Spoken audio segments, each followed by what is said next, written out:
Let's begin this morning with the sprawling coast-to-coast storm pounding the southeast this morning, leading to intense flash flooding. NBC's George Solis is in Florence, Mississippi with the latest. George, good morning.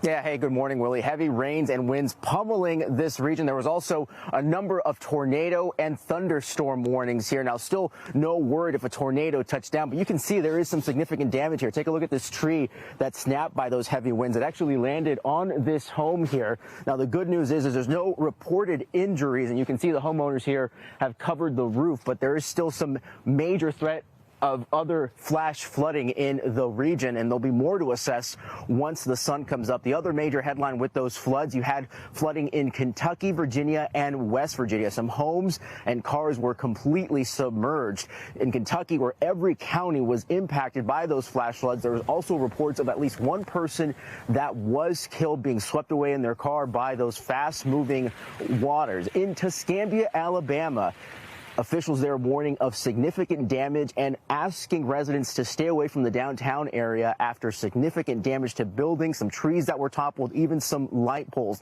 And Willie, your other big headline here is going to be the power outages. Nearly 500,000 are going to be waking up this morning without power across Louisiana, Mississippi, Alabama, and Georgia. Now, the only silver lining in any of this is temperatures are expected to be a little bit on the cooler side. So as residents wake up and start to clean up some of the debris like this tree here behind me, it is going to be somewhat more comfortable as this latest threat of severe weather moves out of the region. Willie? Just some staggering images there. George Solis starting us off this morning in Florence, Mississippi. George, thanks so much.